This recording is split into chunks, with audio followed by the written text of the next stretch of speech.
Hello everyone. This class is for second sem. In our yesterday's class, আমরা discuss করছিলাম Elegy written in a country Churchyard as a transitional poem. Thomas Gray's যে poem, সেটা transitional poem হিসাবে আমরা মানতে পারি কি না, বা সেটা ট্রানজিশনাল পোয়েম হিসাবে কতটা অ্যাপ্রোপ্রিয়েট, সেগুলো আমরা পয়েন্ট দিয়ে ডিসকাশন করছিলাম। আমরা 4টে প্যারাগ্রাফ আছে নোটটার মধ্যে, দেখবি পিডিএফটা দেওয়া আছে, তার মধ্যে একটা প্যারাগ্রাফ কালকে ডিসকাস করেছিলাম এবং ইন ডিটেলস আমরা গোটা নোটটাই ডিসকাস করেছিলাম যে কিভাবে এই নোটটাকে লিখতে হবে বা কোন কোন পয়েন্টগুলো আমাদের কভার করতে হবে এই নোটের মধ্যে। মাথায় রাখতে হবে, যে কোনো নোট যখন আমরা পড়ব সেটা মুখস্থ করে কিন্তু ফাইনালাইজ করা যাবে না, বা মুখস্থ করে কিন্তু সেটা ফাইনালে ঠিকভাবে লেখা যাবে না। অনেকেরই ধারণা হতে পারে যে মুখস্থ করে নিলে হয়ে গেল, কিন্তু তার একটা লিমিটেশন আছে এবং সেটা হচ্ছে অত্যন্ত বিরক্তিকর, মোনোটোনাস একটা টেকনিক অফ স্টাডি। নোটটা আগে ইজিলি সেটাকে বুঝে নেওয়ার চেষ্টা করি, তার স্ট্রাকচারটা কী বলতে চাওয়া হয়েছে সেগুলো যদি আমরা বুঝতে পারি, তাহলে সেক্ষেত্রে নোটটা মুখস্থ করার দরকার হবে না। যেমন এই যে নোটটা ধর, এই যে ট্রানজিশনাল পোয়েম, এখানে আমাদেরকে কী লিখতে হবে, যে ট্রানজিশনাল পিরিয়ড কী, ট্রানজিশনাল পোয়েট কাকে বলা হয়, ট্রানজিশনাল পিরিয়ডকে কেন ট্রানজিশনাল পিরিয়ড বলা হয়, এগুলো আমাদের ইন্ট্রোডাকশনে ডিসকাস করতে হবে। এবং ইন্ট্রোডাকশন কালকে আমরা ভালোভাবে ডিসকাস করেছি, আলোচনাও করেছি, অ্যাজ ওয়েল অ্যাজ ফার্স্ট প্যারাগ্রাফটা যে ইন্ট্রোডাকশনের প্যারাগ্রাফটা, সেটা আমরা line by line, word by word ডিসকাসও করেছি। এবং সেখানে কি দেখেছি আমরা, যে নিও ক্লাসিক্যাল পিরিয়ড আর রোম্যান্টিক পিরিয়ড, এই দুটোর মাঝামাঝি সময়টা, সেই সময়টাকে ট্রানজিশনাল পিরিয়ড বলা হয়। টু বি ভেরি স্পেসিফিক, যে সময়কালের কবিদের মধ্যে নিও ক্লাসিক্যাল পোয়েট্রির বৈশিষ্ট্য লক্ষ্য করা গেছে, আবার রোম্যান্টিক পোয়েট্রির বৈশিষ্ট্য লক্ষ্য করা গেছে, সেই সমস্ত পোয়েটদেরকে বলা হয় ট্রানজিশনাল পোয়েট। আর তারা যে যুগের কবি, সেই যুগটাকে বলা হয় ট্রানজিশনাল পিরিয়ড, এবং তাদের কবিতাকে বলা হয় ট্রানজিশনাল পোয়েট্রি। মানে খুব সিম্পলভাবে যদি আমরা ভাবার চেষ্টা করি, যে 1700 থেকে 1800 টেকনিক্যালি এই সময়টা হচ্ছে নিও ক্লাসিক্যাল পিরিয়ড। আবার 1798-এ অফিসিয়ালি রোম্যান্টিক পিরিয়ডের শুরু। কিন্তু এই পরিবর্তনটা তো রাতারাতি হতে পারে না, এই পরিবর্তনটা দীর্ঘমেয়াদী, সময় সাপেক্ষ একটা পরিবর্তন। সুতরাং লক্ষ্য করে দেখা গেল যে 1760, 70, 80 এবং 90 এই সময়কালটায় যারা যারা কবিতা লিখছেন, যারা যারা সাহিত্য, ইংরেজি সাহিত্যকে সমৃদ্ধ করছেন, তাদের মধ্যে একটা অদ্ভুত বৈশিষ্ট্য লক্ষ্য করা গেল, যে তাদের কবিতায় যেমন নিও ক্লাসিক্যাল ফিচার ছিল, ঠিক সেভাবেই তাদের কবিতার মধ্যেও কিন্তু বেশ কিছু রোম্যান্টিক বৈশিষ্ট্য লক্ষ্য করা যায়, এবং এই কারণেই এদেরকে ট্রানজিশনাল পোয়েট বলা হয়। এই ইন্ট্রোডাকশনটা আমরা কালকে ডিসকাস করেছি। এবার আমাদের নোটটা তো ট্রানজিশনাল পোয়েট্রি নয়, আমাদের নোটটা হচ্ছে থমাস গ্রের elegy written in a country Churchyard. এটা একটা ট্রানজিশনাল পোয়েমের আদর্শ উদাহরণ বলা যাবে কি না। তাহলে সেক্ষেত্রে ইন্ট্রোডাকশন, ট্রানজিশনাল পিরিয়ড কাকে বলে, ট্রানজিশনাল পিরিয়ড কোন সময়টাকে বলে, এগুলো অলরেডি ডিসকাস করেছি আমরা। এরপরে মেন যে দুটো paragraph, the second and the third paragraph, সেখানে আমরা ক্যাটেগরিক্যালি ডিসকাস করব যে এই কবিতার মধ্যে কোন কোন নিও ক্লাসিক্যাল ফিচারগুলো আছে এবং এই কবিতার মধ্যে কোন কোন রোম্যান্টিক ফিচারগুলো আছে। ফিচারগুলোকে ডিসকাস করতে হবে এবং কবিতা থেকে লাইন তুলে আমাদের প্রমাণও করে দিতে হবে যে এই বৈশিষ্ট্যগুলো এখানে উপযুক্তভাবে থমাস গ্রে তুলে ধরেছেন। তাহলে আমরা ফাইনাল স্ট্যান্ডায় গিয়ে প্রমাণ করতে পারবো যে যেহেতু এই কবিতার মধ্যে নিও ক্লাসিক্যাল ফিচার, রোম্যান্টিক ফিচার দুটোই আছে, so obviously this is an ideal example of a transitional poem. বুঝতে পারছি কথাটা আমার কি বলছি? তাহলে এবারে আমাদের সেই সেকেন্ড প্যারাগ্রাফটা আমরা দেখব। সেকেন্ড প্যারাগ্রাফটা হচ্ছে নিও ক্লাসিক্যাল ফিচার। কালকে ফিচারগুলো আলোচনা করছিলাম, মনে আছে নিশ্চয়ই, যে মরাল লেসন প্রদান করার একটা মানসিকতা, মেডিটেটিভ টোন একটা থাকবে, ইউজ অফ হেভি ডিকশন, যেটা ভার্বোজ ল্যাঙ্গুয়েজ বা ডিফিকাল্ট ল্যাঙ্গুয়েজ বলছি আমরা, এগুলো হচ্ছে কিছু কিছু নিও ক্লাসিক্যাল ফিচার। এবারে প্রমাণ দিয়ে আমাদের দেখাতে হবে যে এই বৈশিষ্ট্যগুলো Elegy written in a country চার্চিয়ার্ডে আছে কিনা। উল্টো দিকে আবার রোম্যান্টিক পোয়েমের ফিচার হচ্ছে description of nature, description of ordinary common people, বোঝা গেছে, বা ধরো power of imagination, melancholic tone, sensuousness, এগুলো হচ্ছে রোম্যান্টিক পোয়েট্রির ফিচার। এবার এগুলো আছে কিনা এই কবিতা আমরা দেখব। যদি দেখা যায় যে দুটো যুগেরই বৈশিষ্ট্য এই কবিতার মধ্যে আছে, তাহলে অবশ্যই আমরা নিশ্চিতভাবে বলতে পারবো যে এটা না আদর্শ নিও ক্লাসিক্যাল পোয়েম, না এটা অ্যাপ্রোপ্রিয়েট রোম্যান্টিক পোয়েম, এটা হচ্ছে সেই ট্রানজিশন যুগের কবিতা। Now let us come to the second paragraph of the note. মন দিয়ে নোটটা বের করবি একবার, word by word, line by line follow করে দেয়। দ্য পোয়েম এলিজি, এবারে বারবার করে elegy written in a country churchyard লেখা দরকার নেই আমাদের, কারণ যতবার কবিতার নাম ইউজ করবো, যদি এত বড় নাম ইউজ করতে হয় সেটাই অনেকটা জায়গা লাগবে। সেক্ষেত্রে একবার বা দুবার কবিতাটা পুরো নাম ইউজ করার পরে আমরা গোটা নোটের মধ্যে শুধু এলিজি উইথ ই ক্যাপিটাল এবং আন্ডারলাইন বা ডাবল ইনভার্ট কমা যদি দিই যে কোনো একটা, তাহলে সেক্ষেত্রে পুরো কবিতাটাই বলা যাবে। The poem elegy contains all the essential features of a transitional poem. Transitional পোয়েমের সমস্ত বৈশিষ্ট্য কিন্তু এই কবিতার মধ্যে আছে। The most significant feature, significant obviously important বা ভাইটাল, গুরুত্বপূর্ণ, সবচেয়ে গুরুত্বপূর্ণ বৈশিষ্ট্য নিও ক্লাসিক্যাল পোয়েমের যেটা এই কবিতায় আছে সেটা হচ্ছে is the tendency of the poets to impart moral lesson. এটা 1 নম্বর দাগ দিয়ে রাখতে পারিস, ফাইনাল লেখার সময় 1 নম্বর দাগ দিতে হবে না, নোটটা বোঝার সময় নোটটা পড়ার সময় যাতে সুবিধা হয় সেই জন্য 1 নম্বর দাগ দিয়ে রাখবি। অর্থাৎ নিও ক্লাসিক্যাল পোয়েট্রির সবচেয়ে গুরুত্বপূর্ণ বৈশিষ্ট্য হচ্ছে সেই যুগের কবিদের মধ্যে একটা টেন্ডেন্সি আমরা দেখেছি, টেন্ডেন্সি ইন দ্য সেন্স প্রবণতা, টু ইম্পার্ট, ইম্পার্ট মানে প্রদান করা, মরাল লেসন, অর্থাৎ নিও ক্লাসিক্যাল যুগের কবিদের মধ্যে, তাদের কবিতার মধ্যে একটা প্রবণতা লক্ষ্য করা যায় যে তারা তাদের কবিতার মাধ্যমে পাঠকদেরকে কিন্তু কিছু নৈতিক শিক্ষা, কিছু মূল্যবোধের শিক্ষা তারা কিন্তু প্রদান করার একটা প্রবণতা বা টেন্ডেন্সি তাদের কবিতায় লক্ষ্য করা গেছে। Let me give you an example. ধর এই যে আমরা পড়েছি rape of the lock Alexander পোপের মক স্যাটারিক পোয়েম বা মক হিরোইক পোয়েম, সেখানে আমরা কী দেখেছি? সেখানে পোয়েটকে স্যাটারাইজ করতে দেখেছি, পোয়েটকে ক্রিটিসাইজ করতে দেখেছি আপার ক্লাস 18th সেঞ্চুরি সোসাইটির মেন অ্যান্ড উমেনকে, এবং অর্থাৎ তার কবিতার মাধ্যমে তিনি কোনগুলোকে পছন্দ করেন না, কোনগুলো ক্রিটিসাইজ করছেন, তা মানে তিনি কি চাইছেন, সমাজকে কেমন চাইছেন, তার এই যে প্রবণতাটা মরাল লেসন প্রদান করা সেটা দেখেছি আমরা। এটা নিও ক্লাসিক্যাল কবিতার একটা গুরুত্বপূর্ণ বৈশিষ্ট্য। এবার আমাদের এটা বৈশিষ্ট্যটা বলেছি, এটা বলে দিলেই হবে না যে থমাস গ্রের কবিতাটার মধ্যে নিও ক্লাসিক্যাল ফিচার আছে, আমাকে প্রমাণ করে দেখাতে হবে যে এই যে মরাল লেসন প্রদান করার একটা প্রবণতা এটা থমাস গ্রের কবিতায় আছে কি নেই। এটা শুধু পয়েন্ট আগে বললাম। যেমন মনে করো দেখ, sunrising as a metaphysical poem, আমরা শুধু আগে পয়েন্টগুলো আলোচনা করতাম যে মেটাফিজিক্যাল পোয়েমে মেটাফিজিক্যাল কনসেপ্ট থাকবে, অ্যাব্রাপ্ট বিগিনিং হবে, লজিক্যাল স্ট্রাকচার হবে, mixture of logic and emotion থাকবে, অ্যালিউশনের ইউজ হবে, কোলোকুয়াল ল্যাঙ্গুয়েজ থাকবে, এগুলো হচ্ছে বৈশিষ্ট্য। এবার এই প্রত্যেকটা বৈশিষ্ট্যই আছে কি না সেগুলো কিন্তু প্রমাণ করতে হবে। তার শুধু মরাল লেসন প্রদান করার প্রবণতা নিও ক্লাসিক্যাল পোয়েটসদের মধ্যে ছিল এটা বললেই হবে না, এই প্রবণতাটা থমাস গ্রের কবিতায় আছে কিনা আমরা দেখি।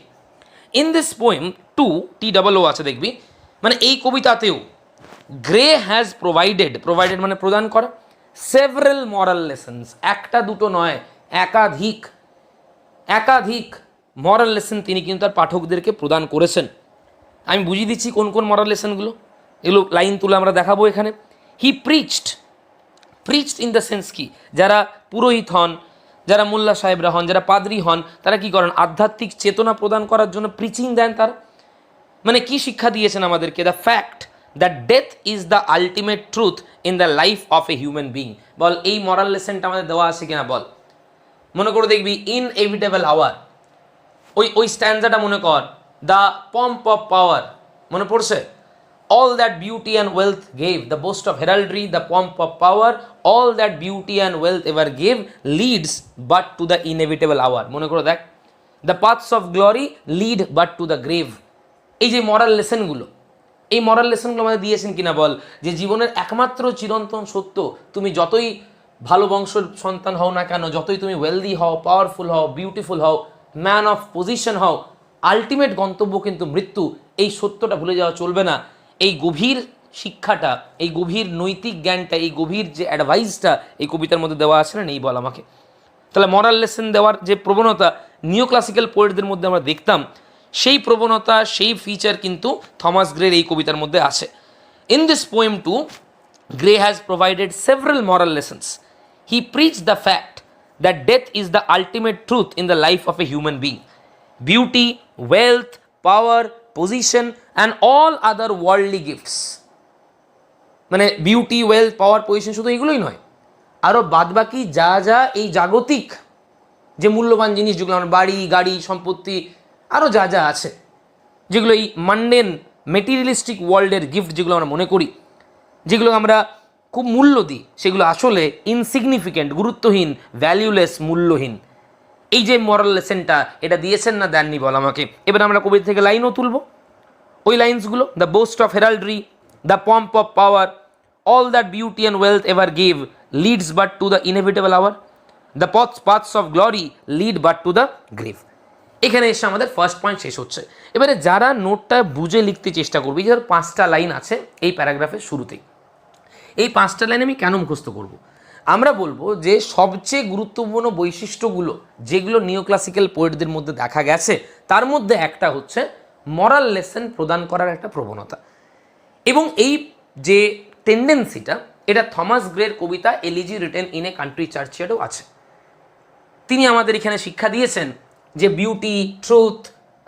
Beauty, power, position, wealth, heraldry, এই সমস্ত আর্থলি ওয়ার্ল্ডলি যে গিফটসগুলো, যেগুলোকে আমরা মারাত্মক গুরুত্ব দিই, ইন রিয়েলিটি সেগুলো ভ্যালুলেস, মূল্যহীন, সেগুলো ইনসিগনিফিকেন্ট, গুরুত্বহীন। এই শিক্ষাটা, এই মরাল লেসনটা, এই জীবনের গূঢ় সত্যটা, এটা কিন্তু আমাদেরকে তিনি শিখিয়েছেন, এই মরাল লেসনটা আমাদেরকে প্রদান করেছেন তার এই কবিতার মাধ্যমে। নিয়ে লাইনটা দিলাম আমরা। তাহলে নিও ক্লাসিক্যাল পোয়েট্রি যে একটা ফিচার আছে অলরেডি প্রমাণ হয়ে গেছে। এবার এইভাবে দেখবো আমরা নিও ক্লাসিক্যাল পোয়েট্রির আরও কোন কোন বৈশিষ্ট্যগুলো আছে, নিয়ে আমরা দেখবো রোম্যান্টিক পোয়েট্রি কোন বৈশিষ্ট্যগুলো আছে, নিয়ে যখন সব বৈশিষ্ট্যগুলোকে প্রমাণ সহকারে দেওয়া হয়ে যাবে, লাস্টে গিয়ে আমরা বলবো যে সুতরাং এই কবিতাটা neither it is an example of neo classical poem, কারণ শুধু নিও ক্লাসিক্যাল বৈশিষ্ট্য যদি থাকতো তাহলে নিও ক্লাসিক্যাল পোয়েম বলতাম, নর it is an example of romantic poem, কারণ যদি শুধু রোম্যান্টিক বৈশিষ্ট্য থাকতো তাহলে আমরা বলতাম romantic poem. It is actually an example of a transitional poem, যেহেতু দুটোরই বৈশিষ্ট্য আছে, এটা না রোম্যান্টিক না নিও ক্লাসিক্যাল, এটা ট্রানজিশনাল পোয়েম, অর্থাৎ পরিবর্তনের সময়কার একটা কবিতা। তার মধ্যে একটা বৈশিষ্ট্য আমরা অলরেডি পেয়ে গেছি। চলে আসবে নোটটার মধ্যে আবার নেক্সট সিগনিফিক্যান্ট ফিচার, মানে পরের যে গুরুত্বপূর্ণ বৈশিষ্ট্য অফ দ্য নিও classical poetry is the meditative tone of the poet. Underline করবি 2 নম্বর, নিও ক্লাসিক্যাল পোয়েট্রির 2 নম্বর বৈশিষ্ট্য মেডিটেটিভ টোন। এটা নিয়ে আমরা পরশুর ক্লাসে অলরেডি যখন অ্যাজ অ্যান এলিজি নোটটা ডিসকাস করেছি, সেখানে আমরা কিন্তু মেডিটেটিভ টোন কি, বা এই যে ডিপ রিফ্লেকশন কি, থটফুল টোন কি, কন্টেম্পলেটিভ টোন কি, এটা অলরেডি ডিসকাস করেছি। অর্থাৎ নিও ক্লাসিক্যাল কবিদের মধ্যে আরেকটা যে বৈশিষ্ট্য লক্ষ্য করা গিয়েছিল, যে তারা কবিতার মাধ্যমে তাদের যে গভীর চিন্তন জীবন সম্বন্ধে, জগৎ সম্বন্ধে, তাদের যে দর্শন, তাদের যে গভীর বিশ্বাস জীবন সম্বন্ধে, মানুষ সম্বন্ধে, জগৎ সম্বন্ধে, সমাজ সম্বন্ধে, সেই গভীর দর্শনগুলো, সেই গভীর চিন্তনগুলো কিন্তু তারা কবিতার মাধ্যমে তুলে ধরেন। এইটা হচ্ছে মেডিটেটিভ টোন। দেখ আমি আবার বলি, গভীর চিন্তন কী জিনিস, যেমন সাপোজিটলি ধরো ইচ ওয়ান অফ আস, আমরা খাই দাই ঘুমোই, নিজের নিত্য নৈমিত্তিক কাজে ব্যস্ত থাকি। এবার গভীর চিন্তন কোনটা? যারা জীবনটায় গভীরে ভাবে, জীবনের গুরুত্ব কী, জীবনে জন্ম নেওয়ার উদ্দেশ্য কী, জীবনের লক্ষ্য কী হওয়া উচিত, এই যে এই গভীর চিন্তনগুলো যারা করে, যারা শুধুমাত্র ওপরে লেভেলে, আপার লেভেলে যারা ভেসে বেড়ায় না, যারা জীবনের গভীরে যাওয়ার চেষ্টা করে, যারা গভীরভাবে কোনো জিনিস ভাবনা চিন্তা করে, সেটাকে আমরা বলি মেডিটেটিভ টোন বা deep thought, deep thinking, profound thinking, গভীর চিন্তন। অর্থাৎ নিও ক্লাসিক্যাল পোয়েটদের মধ্যে কিন্তু এই গভীর চিন্তন জীবন সম্বন্ধে, সমাজ সম্বন্ধে, মানুষ সম্বন্ধে, জগৎ সম্বন্ধে, এইগুলো কিন্তু কবিতার মাধ্যমে তারা তুলে ধরতেন। এবার আমরা দেখব যে থমাস গ্রের এই কবিতায় কবির এই গভীর চিন্তনের বহিঃপ্রকাশ কবিতার মাধ্যমে ঘটেছে না ঘটেনি। এই পয়েন্টটা অলরেডি আমরা ডিসকাস করেছি এলিজিতে, মনে আছে নিশ্চয়ই যে হ্যাঁ অবশ্যই এই ব্যাপারটা আছে। দেখো লাইনটা আবার দেখবে, next significant feature of the নিও classical poetry is the meditative tone of the poets. The objective of the poets মানে neoclassical poets, তাদের উদ্দেশ্য কী ছিল? was to express মানে exhibit, তুলে ধরা, their philosophical ideologies, তাদের দার্শনিক ভাবনা চিন্তাগুলো, ধ্যান ধারণাগুলো through their poems। অর্থাৎ নিওক্লাসিক্যাল পোয়েটদের উদ্দেশ্যই ছিল তাদের কবিতার মাধ্যমে তাদের যে গভীর চিন্তন, তাদের যে দর্শন, সেইগুলোকে তুলে ধরা। গ্রে টু, অর্থাৎ থমাস গ্রেও, TOO আবার, in this poem has expressed his philosophical idea. Thomas গ্রেও কিন্তু তার এই কবিতায় তার সেই গভীর চিন্তনের কথা উল্লেখ করেছেন। কোন লাইনটা ভাব, the paths of glory lead but to the grave. এবার তুই বল, এটা কি সাধারণ লাইন, না এটা একটা দার্শনিক সুলভ মানসিকতা? একটা গভীর চিন্তনের ফলে কবির মনের মধ্যে যে সত্যটা তিনি উপলব্ধি করেছেন সেটাই বলছেন, যে যারা গ্লোরিয়াস জীবনযাপন করে, যারা খ্যাতি, মান, সম্মান, পপুলারিটি জীবনযাপন করে, তাদেরও তো আলটিমেট ডেস্টিনেশন একদিন গ্রেভ হতে চলেছে। আজকে যার জগৎজোড়া খ্যাতি, যাকে সারাক্ষণ নিউজ চ্যানেল খুললে, সোশ্যাল মিডিয়া খুললেই, পেপার খুললেই যার নাম, যার আলোচনা, যার চর্চা, আলটিমেটলি সেও কিন্তু একদিন বিস্মৃতির অন্ধকার হারিয়ে যাবে, লোকে তাকেও একদিন ভুলে যাবে। এরকম কত মহাপুরুষ কত জন্ম নিয়েছেন, কিন্তু ধীরে ধীরে ধীরে ধীরে আস্তে আস্তে তারা কিন্তু অন্তরাল হারিয়ে গেছেন। এই যে গভীর চিন্তনটা, এটাই কবির কিন্তু দার্শনিক সুলভ যে মতামতটা বা দার্শনিক সুলভ যে ভাবনা চিন্তাটা, সেটা তিনি কবিতার মাধ্যমে ব্যক্ত করেছেন। The paths of glory lead but to the grave. This line beautifully highlights the mentality of the poet. কবির যে গভীর চিন্তন, কবির মানসিকতা, কবির অ্যাটিটিউড, কবির জীবন দর্শন কি, সেটা কিন্তু এই লাইনের মাধ্যমে সুন্দরভাবে কিন্তু প্রতিভাত হয়েছে বা সুন্দরভাবে কিন্তু আমরা সেটাকে কবি উপস্থাপন করেছেন, আমরা সেটা বুঝতে পেরেছি। অর্থাৎ নিও ক্লাসিক্যাল পোয়েট্রির দুটো গুরুত্বপূর্ণ বৈশিষ্ট্য, একটা হচ্ছে টেন্ডেন্সি যেটা মরাল লেসন ইম্পার্ট করার, একটা হচ্ছে মেডিটেটিভ টোন, দুটোই কিন্তু এই থমাস গ্রের কবিতার মধ্যে আছে, সেটা আমরা প্রমাণ সহকারে লাইন তুলে দেখালাম। অর্থাৎ এখনো পর্যন্ত যতটা আমরা পড়ছি, this poem is an ideal example of এ নিও ক্লাসিক্যাল পোয়েট্রি।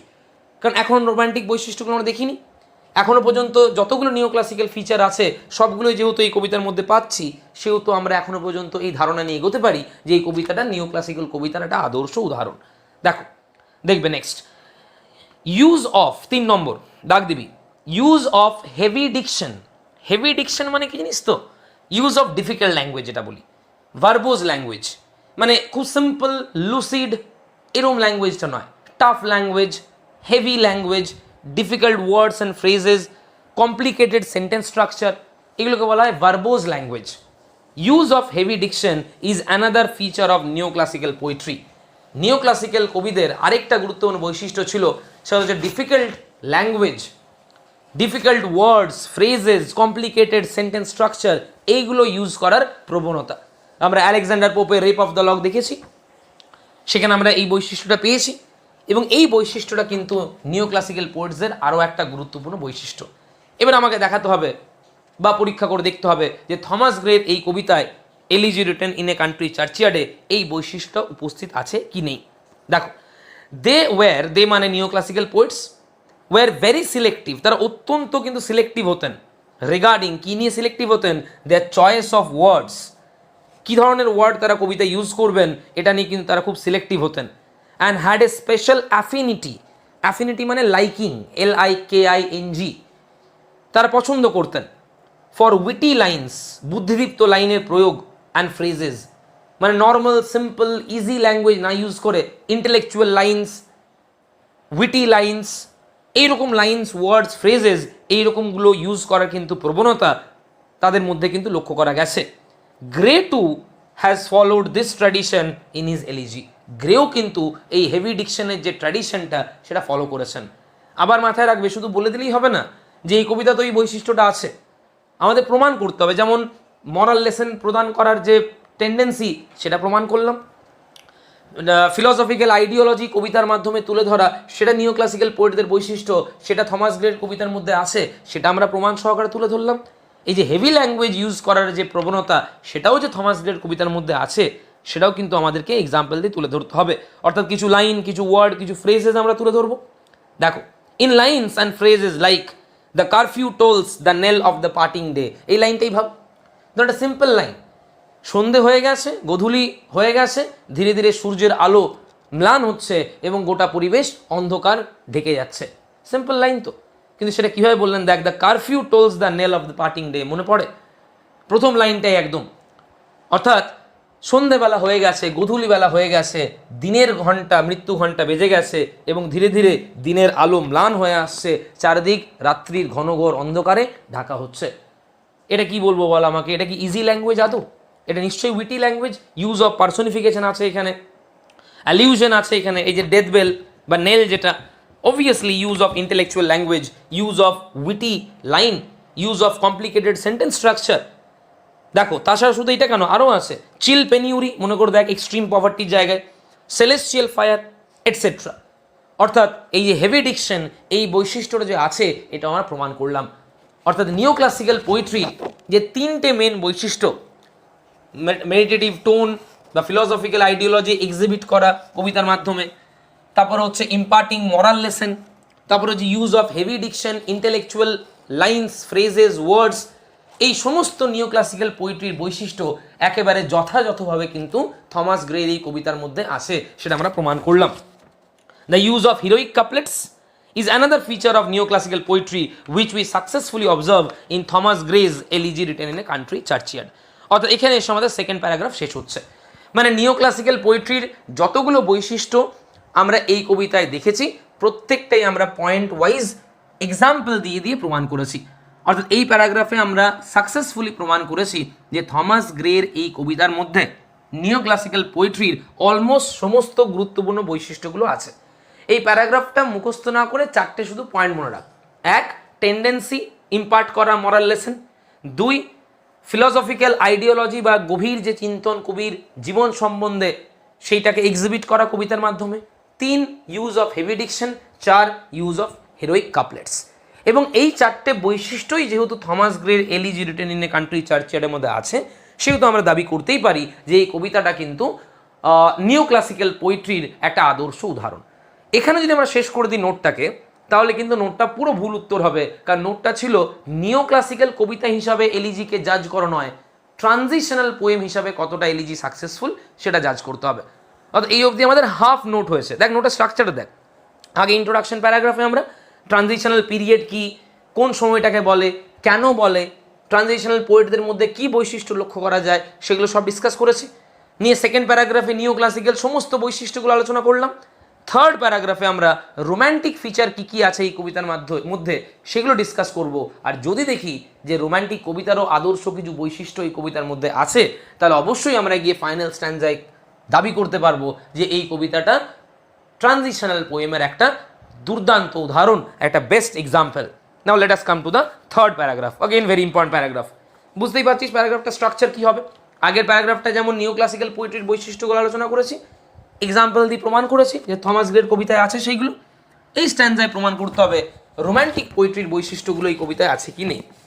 এ কিন স্টাডি মানে যদি খুঁটিয়ে নাটিয়ে পড়ি আমরা, ডিটেলড স্টাডি যেটা বলি, মানে ভাষা লেভেলে পড়লে চলবে না, গভীরভাবে যদি আমরা পড়ি কবিতাটাকে, যদি মনোযোগ সহকারে পড়ি, উইল রিভিল উন্মোচন হবে। তাহলে এই ব্যাপারটা কি উন্মোচন হবে, কি বেরিয়ে আসবে? The fact that all the essential features of a romantic poem clearly present আছে এই কবিতার মধ্যে সেটাও প্রমাণ হবে। অর্থাৎ যদি আমরা কবিতাটা একটু গভীরভাবে পড়ি, একটু মনোযোগ সহকারে পড়ি, একটু কেয়ারফুলি অ্যাটেন্টিভলি পড়ি, তাহলে এটা প্রমাণ হবে যে রোম্যান্টিক পোয়েট্রির যতগুলো এসেনশিয়াল ফিচার হয় সেই ফিচারগুলো কিন্তু এই কবিতার মধ্যে উপস্থিত আছে।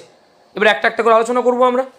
The most essential feature of a romantic poem, romantic পোয়েমের সবচেয়ে যেটা essential feature is that it highlights the life and the lifestyle of the common human beings.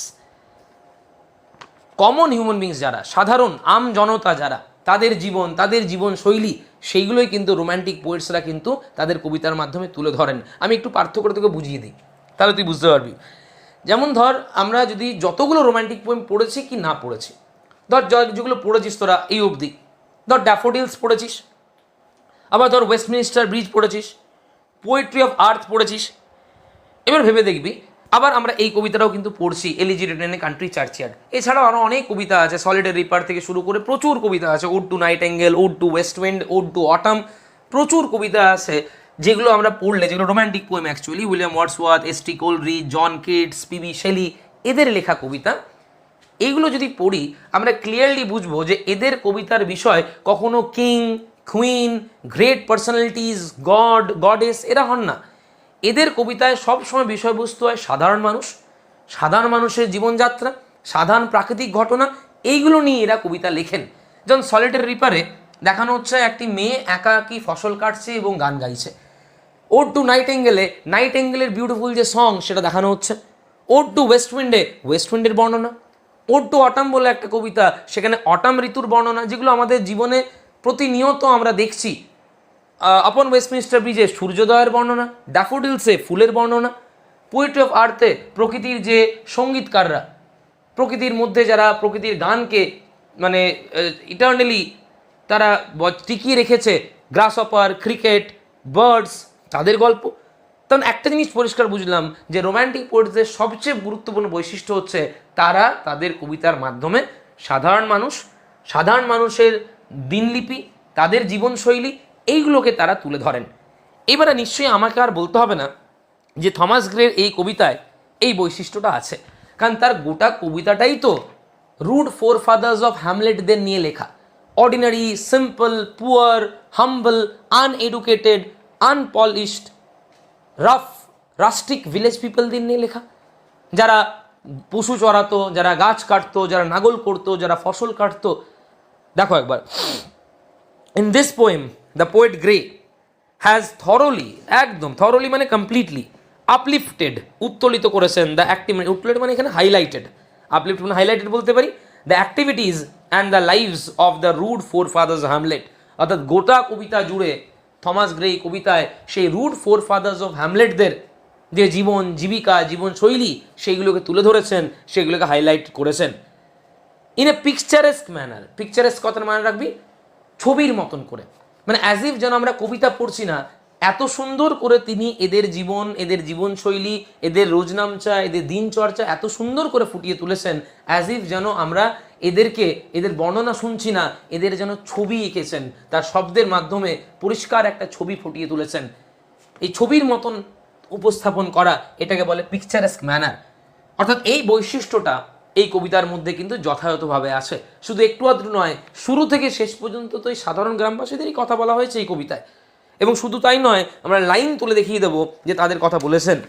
যেমন তাদের অ্যাক্টিভিটিসের লাইনটা বললেই হবে, ওই যে oft did the harvest to the sickle yield their furrow oft the stubborn glebe has broke. এই দুটো line use করতে পারিস কি, ওই স্ট্যান্ডার 4টে লাইনই। তাদের গাছ কাটা, তাদের গবাদি পশু আনন্দ সহকারে মাঠে চড়াতে নিয়ে যাওয়া, 4টে লাইন অ্যাড করতে পারিস বা 2টো লাইন অ্যাড করলেও হবে। কারণ আমাদের দেখানোর উদ্দেশ্যটা যে সাধারণ গ্রামবাসীদের কথা তিনি গোটা কবিতা জুড়ে হাইলাইট করেছেন। According to the poet, this village people indulge মানে এদের যুক্ত থাকে, ইন ইউজফুল টয়েল, এরা কার্যকারী পরিশ্রমে নিযুক্ত থাকে, এরা যে পরিশ্রমগুলো করে সেগুলো কার্যকারী, উইচ ইজ কুইন্টেসেন্সিয়াল, অত্যাবশ্যকীয়, for the survival of human race. শুধু এদের বর্ণনা দেননি, এদের জীবনকে হাইলাইটও করেছেন। কবি বলেছেন এরা সারা জীবন এমন গুরুত্বপূর্ণ কাজে লিপ্ত থাকে যার মাধ্যমে মানব জাতি টিকে আসে, এরা মানব জাতির backbone. He has clearly warned, পরিষ্কারভাবে ওয়ার্নিং দিয়েছেন, সচেতন করেছেন দ্য অ্যারিস্টোক্রেটিক ক্লাস, হায়ার ক্লাসকে, নট টু লুক ডাউন মানে হীনভাবে দেখা, ইনসাল্ট করা, হিউমিলিয়েট করা, ফ্রেজাল ভার্ব, আপন দেম। আবার কবিতার লাইন দেবো আমরা, let not ambition mock there useful toil. এই যে তাদের ওয়ার্নিং দেওয়া হয়েছে, মানে আমরা দেখাচ্ছি একটু ডিটেলস এই পয়েন্টটা, যে কবি শুধু এই কবিতায় অর্ডিনারি ভিলেজ পিপলদের জীবন জীবিকা সেটাই শুধু বর্ণনা করেননি, তাদের জীবিকাটা কতটা গুরুত্বপূর্ণ, তাদের জীবিকাটা মানব জাতির মানে টিকিয়ে রেখেছে, মানব জাতির অস্তিত্ব টিকে আছে, তাদের জীবনযাত্রা, তাদের জীবনশৈলী মানব জাতির backbone. Even ambitious people, aristocratic people, তাদেরকে কি ওয়ার্নিং দিয়েছেন যে এদেরকে নিয়ে মক করবে না, আমরা সেটাও দেখাবো। অর্থাৎ দেখানো যাবে তাহলে যে ডিটেলড আকারে কবি কিন্তু এই সাধারণ মানুষদের কথা এই কবিতার মাধ্যমে উল্লেখ করেছেন। The poet also highlighted the fact that in spite of being talented, এটাও হাইলাইট করেছেন যে প্রতিভা সম্পন্ন হওয়া সত্ত্বেও they fail to achieve name and fame, তারা নাম, খ্যাতি, যশ, প্রতিপত্তি এগুলো অর্জন করতে পারেনি, because of the lack of opportunity and chill penury, চরম দারিদ্রতার কারণে এরা সেই ট্যালেন্টের বহিঃপ্রকাশ ঘটাতে পারেনি। আদারওয়াইজ, তা না হলে they could have also achieved the poetic glory of Milton, তারা হয়তো কাব্যিক যে খ্যাতি মিল্টন অর্জন করেছেন কবি হিসাবে, সেই খ্যাতি হয়তো তারাও অর্জন করতে পারতো সুযোগ পেলে। দ্য রেবেলিয়াস স্পিরিট অফ ক্রমওয়েলের মতো হতে পারত, বিদ্রোহী মানসিকতা সম্পন্ন হতে পারত। ওরেটরি পাওয়ার অফ হ্যামডেনের মতন দারুণ বক্তা হতে পারত। অর্থাৎ এইখানে এসে ফার্স্ট পয়েন্টটা শেষ হচ্ছে। এই পয়েন্টে এত ডিটেলস দিয়েছি কেন, 7-8টা লাইন কেন কভার করা হয়েছে, কারণ এটা হচ্ছে রোম্যান্টিক পোয়েমের অত্যন্ত গুরুত্বপূর্ণ বৈশিষ্ট্যগুলোর মধ্যে একটা, যেটা description of the common human beings. আর এই কবিতায় শুধু যে কমন হিউম্যান বিংসের বর্ণনা আছে তাই নয়, কবিতাটাই যে তাদের নিয়ে, গোটা কবিতাটাই শুরু থেকে শেষ পর্যন্ত তাদেরকে নিয়েই, সেটা প্রমাণ করার জন্য আমরা এতগুলো কথা বললাম। যে শুধু তাদের কথা বলেননি, তাদের কাজগুলো দেখাননি, তাদের কাজগুলো কতটা গুরুত্বপূর্ণ, কতটা ইউজফুল টয়েল সেটা দেখিয়েছেন। তারা যে কত প্রতিভা সম্পন্ন, সুযোগের অভাবে তারা তাদের প্রতিভাকে বিকশিত করতে পারেনি, নইলে তারাও মিল্টন, হ্যামডেন, ক্রমওয়েল হতে পারতো। সেটাও দেখালাম এটা প্রমাণ করার জন্য যে কবি শুধুমাত্র এদের কথা বলেননি, গোটা কবিতাটাই এদের কথাই বলা হয়েছে, গোটা কবিতা জুড়ে শুধু এদের কথাই আছে। ইভেন যে হায়ার ক্লাস লোকেদের কথা এসছে সেটাও এসছে এদেরকে হাইলাইট করার জন্য, অর্ডিনারি ভিলেজ পিপলদেরকে হাইলাইট করার জন্য। তাহলে গোটা কবিতাটাই তার এদেরকে নিয়ে। এটা হচ্ছে রোম্যান্টিক পোয়েমের সবচেয়ে গুরুত্বপূর্ণ বৈশিষ্ট্যের মধ্যে একটা। এবং এটা যে এই বৈশিষ্ট্য যে এই কবিতার মধ্যে আছে সেটা আমরা কিন্তু আদর্শভাবে লাইন তুলে ধরে ধরে প্রমাণ করতে পেরেছি। দেখো এবারে নেক্সট ফিচার আসবো, রোম্যান্টিক পোয়েমের নেক্সট ফিচার কি দেখবে ভালো করে মন দিয়ে একটুখানি। Another very important feature of romantic poem is its vivid description of nature. Vivid মানে স্পষ্ট, clear, detailed description of nature. Romantic পোয়েমের আরেকটা গুরুত্বপূর্ণ বৈশিষ্ট্য হচ্ছে description of nature. Romantic poem মানেই নেচার, মানে রোম্যান্টিক পোয়েমের সিনোনিমাস ওয়ার্ড বলতে পারি নেচার পোয়েম। মানে রোম্যান্টিক পোয়েম মানেই প্রকৃতির কবিতা, রোম্যান্টিক পোয়েম মানেই প্রকৃতির বর্ণনা, প্রকৃতির এলাবোরেট ডেসক্রিপশন। এবারে দেখা যাক এই কবিতায় আছে কি না, ভেবে দেখবি একবার।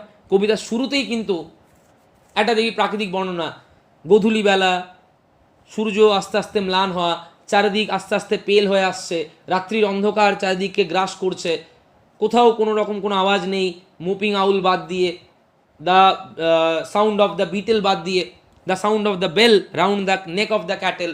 এমনকি যখন সেই আনলেটেড মিউজের বর্ণনা দেওয়া হচ্ছে, ভেবে দেখ সেখানে সারাদিন তারা কি করতো। সকালবেলা থেকে সূর্যোদয় দেখা, সেই গাছের তলায় বিশ্রাম নেওয়া, সেই নদীর ধারে এক মনে তাকিয়ে থাকা নদীর দিকে, সেই জঙ্গলে বিচরণ করা, মানে গোটা কবিতা জুড়ে কিন্তু প্রচুর প্রকৃতির বর্ণনা আছে। অর্থাৎ আমরা বলতে পারি এই যে প্রকৃতির ডেসক্রিপশন, এই যে বৈশিষ্ট্যটা রোম্যান্টিক পোয়েমের, এটাও কিন্তু এই কবিতায় উপস্থিত আছে। এবার আমরা লাইন তুলে দেখাবো, দেখো ভালো করে মন দিয়ে। Gray seems to follow this trait in his elegy. Trait মানে বৈশিষ্ট্য, ফিচার। এই বৈশিষ্ট্যটাও গ্রে কিন্তু তার কবিতা এলিজিতে ফলো করেছেন। প্রমাণ করি এবার আমরা। At the very beginning of the poem Gray has depicted a very enchanting picture. মন্ত্রমুগ্ধকর একটা ছবি তুলে ধরেছেন অফ এ ডাস্কি টুয়াইলাইট। অন্ধকারাচ্ছন্ন, ধীরে ধীরে অন্ধকার হচ্ছে, সেই রকম একটা গোধূলি বেলার কিন্তু একটা মন্ত্রমুগ্ধকর ছবির মতন কিন্তু একটা চিত্র আমাদের চোখের সামনে তুলে ধরেছেন। মনে করো দেখ লাইনগুলো বলবি তারপরে। The curfew tolls the knell of the parting day, the lowing herd wind slowly over the লি।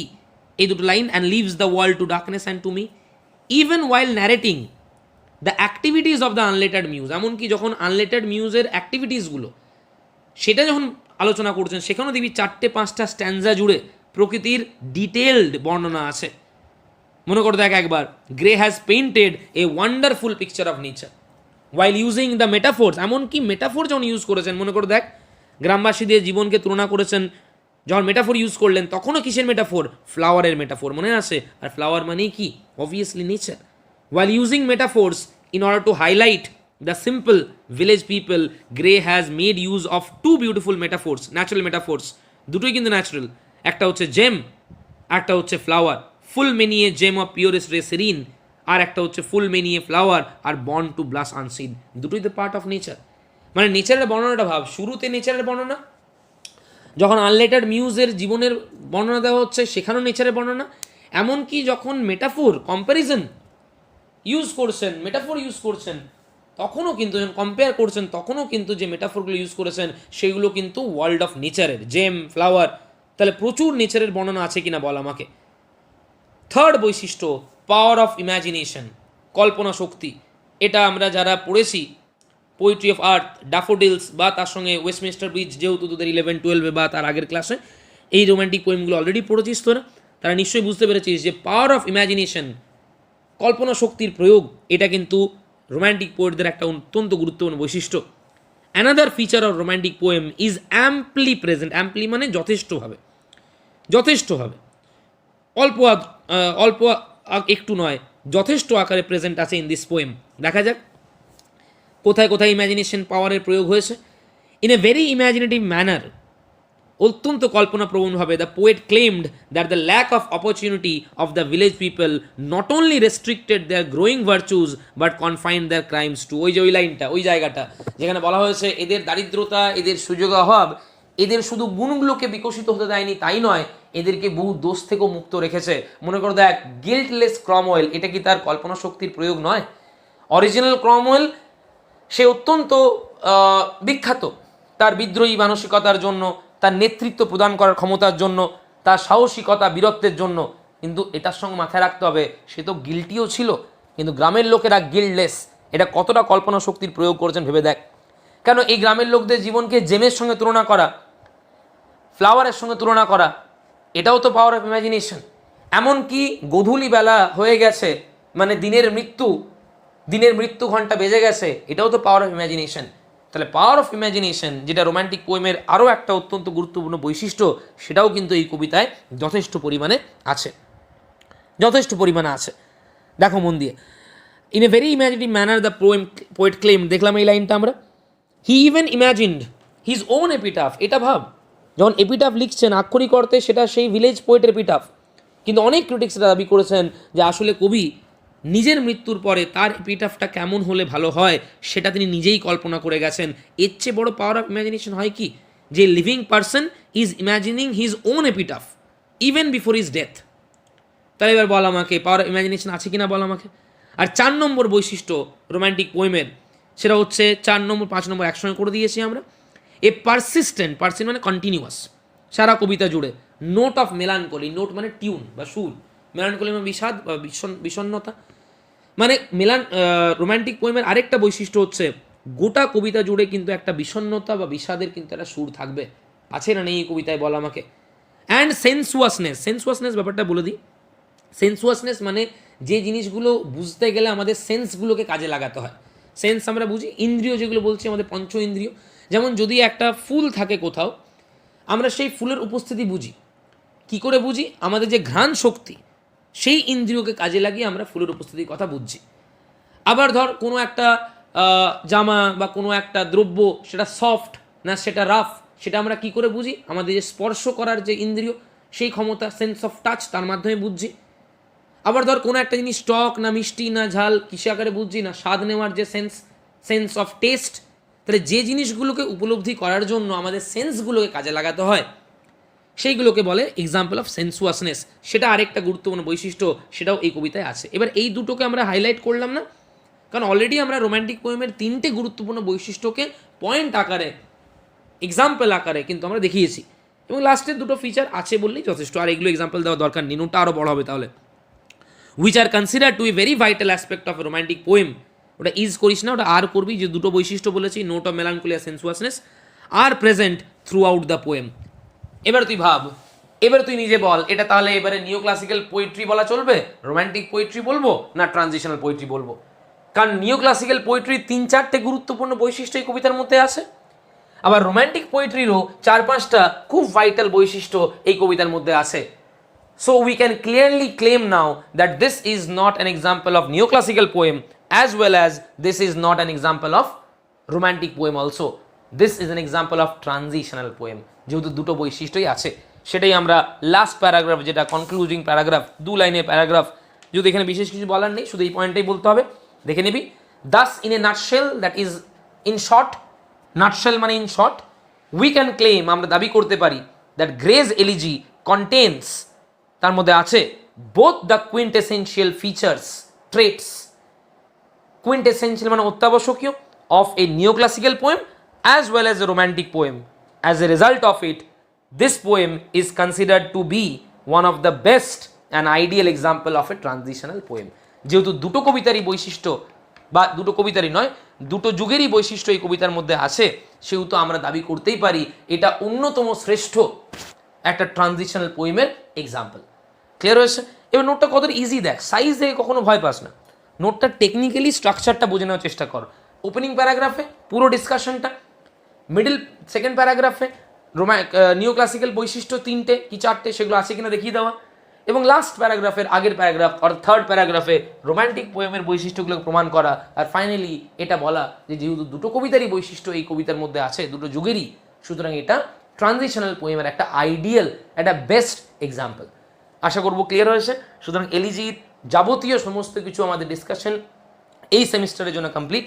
বারে বারে করে আলোচনা করা হয়েছে, শর্টগুলো রিভাইজ করা হয়েছে, বহু লম্বা ক্লাস করে করে রিভাইজ করা হয়েছে, তার সঙ্গে দুটো যে লং নোট এবছর আমাদের ইম্পর্ট্যান্ট সেটা আমরা ডিসকাস করে নিলাম। নাও ইট ইজ ইয়োর রেসপন্সিবিলিটি, পুরো এলিজি থেকে যেন সব কিছু ক্লিয়ার হয়ে যায়।